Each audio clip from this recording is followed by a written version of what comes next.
નમસ્કાર મિત્રો, સ્વાગત છે તમારું સ્વાસ્થ્ય જાણકારી ચેનલમાં।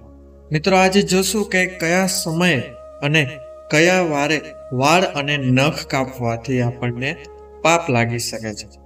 હા મિત્રો, આજના વિડીયોમાં આપણે વાત કરીશું કે કયા સમયે અને કયા વારે વાળ અને નખ કાપવાથી લાગે છે પાપ। મિત્રો, હિન્દુ ધર્મમાં પરંપરાઓમાં ખાસ કરીને ધર્મ અને આસ્થાના સંદર્ભમાં કેટલાક નિયમો અને માન્યતાઓ છે જે વ્યક્તિના શારીરિક દેખાવ અને તેમના દૈનિક કાર્ય માટે માર્ગદર્શિકા તરીકે કાર્ય કરે છે। મિત્રો, વાળ અને નખ કાપવું એ એવી બાબત છે જેના પર સંસ્કૃતિ અને પરંપરાઓ અનુસાર અલગ અલગ વ્યાખ્યાઓ ઉપરાંત માન્યતાઓ હોય છે। તો મિત્રો, વિડીયો ખૂબ જ માહિતીથી ભરપૂર છે, તો બધાને નમ્ર વિનંતી કે વિડીયોના અંત સુધી અવશ્ય બન્યા રહેજો। અને એક બીજી પણ ખાસ નમ્ર વિનંતી છે કે મિત્રો એકવાર સાચા મનથી કોમેન્ટ બોક્સમાં જય શ્રી રાધે કૃષ્ણ અવશ્ય લખજો, જેથી તેમની કૃપા તમારા અને તમારા પરિવાર પર બની રહે। તો વધુ વાર ન લગાડતા આપણે વિડીયોની શરૂઆત કરીએ। તો નંબર 1 પર આવે છે સમય અને દિવસોની પસંદગી। મિત્રો, રવિવાર, મંગળવાર અને શુક્રવાર, મિત્રો આ 3 વાર હિન્દુ પરંપરાઓમાં આ દિવસો દ્વારા કેટલીક વિશિષ્ટ માન્યતાઓ જોડાયેલી છે। આ દિવસોમાં વાળ અને નખ કાપવાની શક્તિ અથવા ખાસ અસર માનવામાં આવે છે। તો આપણે બધા વારને એક પછી એક વિગતવાર ચર્ચા કરીએ। સૌપ્રથમ આવે છે મિત્રો રવિવાર। તો રવિ આદિ દેવો સાથે સંકળાયેલો દિવસ માનવામાં આવે છે। રવિવાર એ સૂર્યદેવના શુભ દિવસ તરીકે પણ માનવામાં આવે છે। સૂર્યદેવ ખૂબ પવિત્ર અને શક્તિશાળી છે, જે પ્રકાશ અને તેજનું પ્રતીક માનવામાં આવે છે। મિત્રો, જો વાળ કાપવા માટે રવિવાર પસંદ કરવામાં આવે તો કેટલીક પરંપરાઓ પ્રમાણે આ સમય આપણી અંદર ઉર્જાની આલંબતા ઘટી શકે છે અને તેની વિપરીત ખોટી અસર આપણા મન પર પડી શકે છે।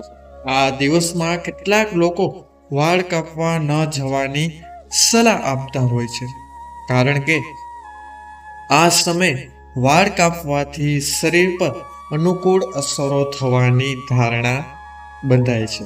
મિત્રો, આ ઉપરાંત કેટલીક માન્યતાઓ અનુસાર રવિવાર એ શક્તિ અને તેજના દીકરા તરીકે જોડાયેલો માનવામાં આવે છે અને આ સમય વાળ અને નખ કાપવાથી શરીરની શક્તિ અને તેજ નષ્ટ થઈ જાય તેવું માનવામાં આવે છે। તેથી રવિવારે બને ત્યાં સુધી વાળ કાપવા જોઈએ નહીં। ત્યારબાદ આવે છે મંગળવાર। તો મંગળવાર મંગળદેવનો દિવસ માનવામાં આવે છે, જે મંગળમય શક્તિ અને તાકાત માટે ઓળખાય છે। આ દિવસમાં કામ કરવા માટે સ્વાવલંબન અને મજબૂતી ભાવના હોય છે, પરંતુ મિત્રો પરંપરાના અનુસાર મંગળવારના દિવસે વાળ અને નખ કાપવું બને ત્યાં સુધી ટાળવું જોઈએ, કારણ કે આ દિવસ શારીરિક શક્તિ અને મજબૂતી સાથે જોડાયેલો હોય છે। આ ઉપરાંત મંગળવારને કેટલાક વિસ્તારોમાં અશુભ દિવસ તરીકે પણ માનવામાં આવે છે, જેમાં વાળ અને નખ કાપવાની બાબતમાં પણ મંગળવારને અશુભ દિવસ તરીકે ઓળખવામાં આવે છે। બને ત્યાં સુધી મંગળવારે વાળ અથવા તો નખ ન કાપવા જોઈએ। ત્યારબાદ આવે છે શુક્રવાર। મિત્રો, આ દિવસ વિવાહ અને પ્રેમ માટેનું પ્રતીક છે। આ દિવસને વાનગુણ અને ભૌતિક દ્રષ્ટિથી વધુ પ્રેમ અને સૌંદર્ય સાથે જોડવામાં આવે છે। આ સમયે કેટલીક પરંપરાઓ અનુસાર ખાસ કરીને જાતિ સાથે સંબંધિત કાર્ય જેમ કે વાળ અને નખ કાપવું બને ત્યાં સુધી ટાળવામાં આવે છે.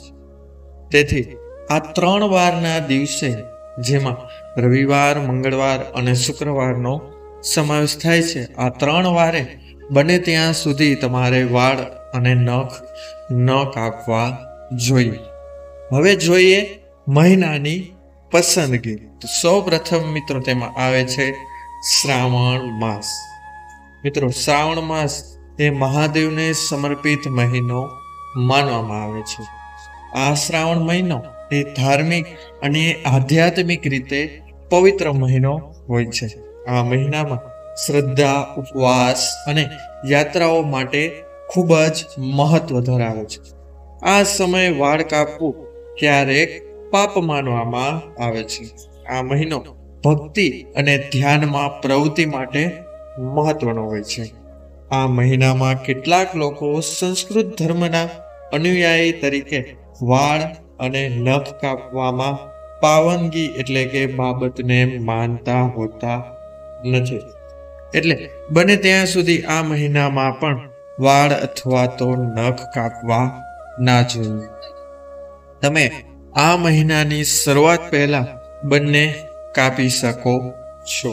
ત્યારબાદ આવે છે ચૈત્ર અને કાર્તિક માસ.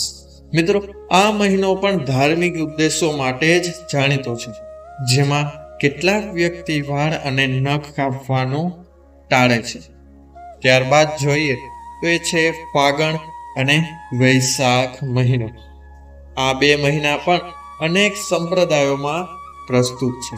આ સમયમાં સ્વચ્છતા અને શુદ્ધતા વધારી રાખવામાં આવે છે.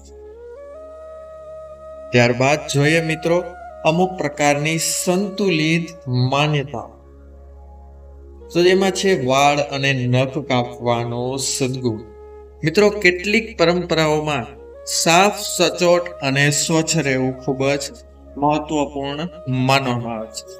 આથી જે લોકો સ્વચ્છતા માટે નિયમિત રીતે વાળ અને નખ કાપે છે, તેઓ આ પાપથી બચવા અને પવિત્રતા પ્રદાન કરવાનો એક માર્ગ અપનાવે છે. ધર્મને અનુરૂપ એટલે કે આપણી પ્રાચીન સંસ્કૃતિ અનુસાર જ્યારે વ્યક્તિ નીતિ ધર્મથી દૂર હોય ત્યારે તે કોઈ નિયમ તોડીને તેના શરીર સાથે સંલગ્ન થાય છે, જેને પાપ તરીકે ઓળખવામાં આવે છે. હવે નંબર 4 જોઈએ પ્રકાર અને આ વિધિ માટેનું એટલે કે આ પ્રક્રિયા માટેનો શ્રેષ્ઠ સમય. ચંદ્રમા. કેટલાક લોકો કહે છે કે ચંદ્રમાના ચક્ર જેમ કે દ્વિપક્ષ અથવા અમાવસ્યા પર વાળ અને નખ કાપવાનું ટાળવું જોઈએ. કારણ કે મિત્રો, આ સમયે ચંદ્રની અસર દૈહિક અને માનસિક સ્તરે પરિપૂર્ણતા પર અસર કરી શકે છે. બની શકે તો અમાવસના દિવસે વાળ અને નખ કાપવાનું ટાળવું જોઈએ. જ્યારે ચંદ્ર ત્રિકોણ સ્વરૂપ હોય અને તેની પરિપ્રેક્ષ્યથી આવશ્યક હોય ત્યારે આ સમયે આ બધી બાબતોને ટાળી શકાય છે. ત્યારબાદ જોઈએ તો વિશિષ્ટ નક્ષત્રો. નક્ષત્રોના જોગમાં પણ કેટલીક હિન્દુ પરંપરાઓ અનુસાર જ્યારે દૈહિક કાર્ય બધી રીતે સાચા ન હોય અથવા ઈશાન વિભાગોમાં એટલે કે ઈશાન દિશાના વિભાગોમાં નબળાઈ હોય ત્યારે આ સમયે ખાસ કરીને વાળ અને નખ કાપવા જોઈએ નહીં. કારણ કે તેનાથી તમારા નક્ષત્રોમાં વિચલિત અસર થઈ શકે છે, જેના લીધે તમને આગળ જતા કષ્ટ થઈ શકે છે. નંબર 5 છે મિત્રો વ્યક્તિગત પરિસ્થિતિઓ. હિન્દુ સમાજમાં વ્યક્તિના જીવન સ્થિતિ અને જીવન દર્શનનો પણ અસર પડે છે. જેમ કે આધ્યાત્મિક પરિસ્થિતિ. તો એમાં જોઈએ તો જો કોઈ વ્યક્તિ આરાધના અથવા યોગ સાધનાનો અનુયાયી છે તો તેમાં તેના જીવન અને શારીરિક સ્વચ્છતાની લાગણીનો સમાવેશ ચોક્કસપણે થાય છે. ત્યારબાદ આવે છે વિશ્વાસ અને શ્રદ્ધા. મિત્રો, દરેક વ્યક્તિનો વૈદિક વિશ્વાસ અને શ્રદ્ધા પર આધાર રાખી શકે છે, જેથી વ્યક્તિ તે પરંપરા પસંદ કરે છે. મિત્રો, અમુક લોકો આ પરંપરાઓ માનતા નથી, તેથી તેઓ ગમે ત્યારે વાળ અને નખ કપાવે છે અને અજાણતા એ પાપ કરી બેસે છે. નંબર 6 છે મિત્રો, આકસ્મિક રીતે કાપવાથી લાગતું પાપ. મિત્રો, ક્યારેક પરંપરાઓ મુજબ જો પીડા અથવા દુઃખના સમય અથવા આકસ્મિક રીતે એટલે કે અવિશેષ યોગમાં વાળ અથવા નખ કાપવામાં આવે છે તો તેને પાપ ગણવામાં આવે છે. મિત્રો, આ તત્વ તે પ્રતીક તરીકે છે કે આ સમયે વ્યક્તિના આસ્થાઓ તથા મનુષ્યના પવિત્ર આચરણની સાથે સંબંધિત હોય છે, જેના લીધે આ પ્રક્રિયાથી તે પાપનો ભાગીદાર બની જાય છે. નંબર 7 પર આવે છે વ્યક્તિગત પ્રેરણા અને આશીર્વાદ. મિત્રો, દરેક સંપ્રદાય અને ધર્માનુયાયીઓમાં અલગ અલગ માન્યતાઓ હોય છે. કેટલાક લોકો આ માન્યતાઓને મહત્વપૂર્ણ રીતે માને છે, જ્યારે બીજાઓ માટે આ વસ્તુઓ ફક્ત પરંપરા જ રહે છે અને તેઓ આ બાબતોને ગંભીરતાથી તેમના જીવનમાં લેતા નથી. આ રીતે આ બાબતો ફક્ત તેમના માટે દૈહિક અને આધ્યાત્મિક હિતના પરિપ્રેક્ષ્યથી જોઈ શકાય છે. ત્યારબાદ આગળ વધીએ તો મિત્રો, નંબર 8 પર આવે છે વિશ્વસનીયતા અને ગુરુદાન. ઘણા સમયે મિત્રો આ પરંપરાઓ ગુરુઓ, પવિત્ર સ્ત્રોત અને પ્રાર્થનાઓથી ભરી હોય છે. મિત્રો, આપણી પ્રાચીન પરંપરાઓ ફક્ત માન્યતાઓ સુધી સીમિત રહેતી નથી, પરંતુ તેને આપણા જીવનમાં ઉતારીને આપણું જીવન પરિવર્તન પણ કરી શકીએ છીએ. તો મિત્રો, આ હતી માહિતી કે તમારે કયા સમયે, કયા વારે અને કયા મહિનામાં બને ત્યાં સુધી વાળ અને નખ કાપવાનું ટાળવું જોઈએ. જો આ માહિતી તમને ઉપયોગી લાગી હોય તો વિડીયોને લાઈક કરીને ચેનલને સબસ્ક્રાઇબ જરૂર કરજો તથા બાજુમાં આપેલા બેલ આઇકન બટનને એકવાર અવશ્ય દબાવો, જેથી અમારા નવા વિડીયોનું નોટિફિકેશન સૌથી પહેલા તમને મળી રહે. અને હા મિત્રો, બધાને નમ્ર વિનંતી છે કે કોમેન્ટ બોક્સમાં એકવાર સાચા મનથી જય શ્રી રાધે કૃષ્ણ અથવા તો જય માતાજી અવશ્ય લખજો.